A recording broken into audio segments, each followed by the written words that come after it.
Di pelajaran hari ini kita akan belajar tentang bentang alam. Apa saja jenis-jenis bentang alam, yaitu ada gunung, bukit, dataran tinggi, dan dataran rendah. Oke, anak-anak, kita lanjutkan ke. Nah, di dalam pendahuluan kali ini adalah cerita perjalanan Bapak ketika akan menuju ke sekolah kita. Jadi saat dalam perjalanan di desa, Raya itu melihat formasi tinggi dan jurang yang mengelilingi lanskap gitu. Dia juga melihat. Nah, tujuan pembelajaran kali ini nanti kalian akan bisa mengidentifikasi bentang alam utama, kemudian bisa menjelaskan karakteristik khususnya, dan juga dapat menyimpulkan cara terbentuknya berbagai bentang alam. Ya. Apa itu bentang alam? Bentang alam sendiri itu mempunyai definisi, yaitu fitur alami pada permukaan bumi dan merupakan bagian dari medan di sekitarnya. Nah, bentang alam ini bisa terbentuk itu karena bentang alam tadi itu ada beberapa jenis, antara lain ada 4 jenis yang utama, yaitu ada gunung, ada bukit, ada dataran tinggi, dan juga ada dataran rendah. Berikutnya sekarang adalah gunung. Gunung itu merupakan bentang alam yang muncul setidaknya 300 meter lebih tinggi dari medan sekitarnya. Maksudnya dari medan sekitarnya di sini adalah dari lokasi di sekitar gunung tersebut. Ya, gunung itu dapat terbentuk melalui yang pertama karena adanya tumbukan langsung antara lempeng-lempeng tektonik.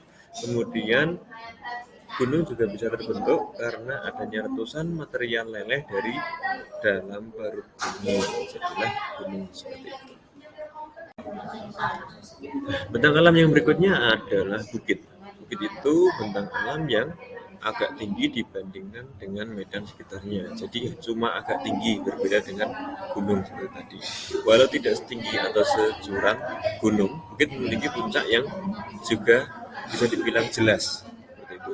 Nah, ini bisa terbentuk melalui yang pertama itu karena gerakan konstan baru di bawah bumi atau patahan. Kemudian bisa terbentuk juga karena adanya tanah, batu, dan sedimen yang tergerus. Terjadi karena adanya proses erosi. Bentang alam berikutnya ada dataran tinggi, yaitu dataran bentang alam terangkat yang lebih tinggi dibandingkan medan sekitarnya.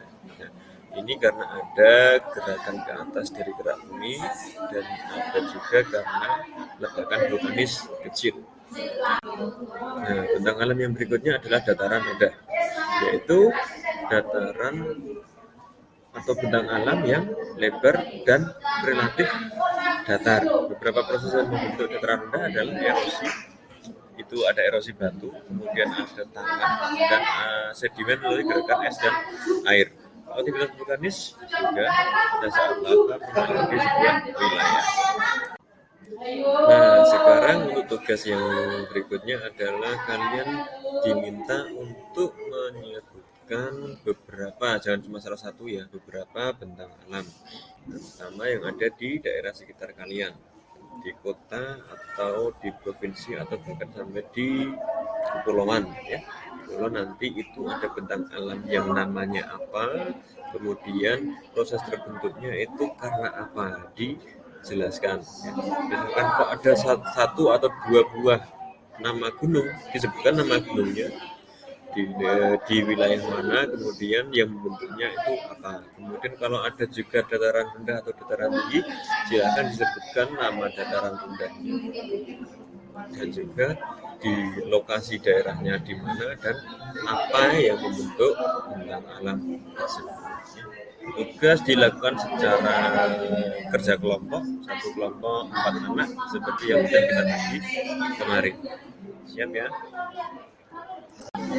Nah, jadi dari apa yang sudah kalian pelajari tadi, ada beberapa jenis, ya, ada beberapa jenis atau ada beberapa macam bentang alam, yaitu ada 4, ada gunung, bukit, dataran tinggi, dan dataran rendah. Nah, bentang alam sendiri tadi apa kesimpulannya?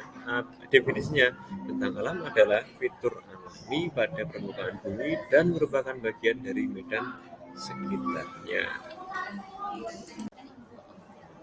Setelah kalian memahami apa tadi definisi bentang alam dan juga beberapa contoh-contohnya yang ada di sekitar kalian, sekarang untuk pengayaan kalian harus bisa membuat grafik organizer yang menunjukkan perbedaan dan persamaan antara ngarai dan lembah. Jadi kalian cari di internet, kalian coba cari di sumber apapun, ngarai itu apa dan lembah itu apa, kemudian definisinya apa, konsepnya bagaimana, cari perbedaan dan persamaan dari ngarai dan lembah tersebut dibuat dalam tabel. Kerjakan juga dengan cara berkelompok seperti tadi, satu kelompok 4 anak ya. Silakan dikerjakan.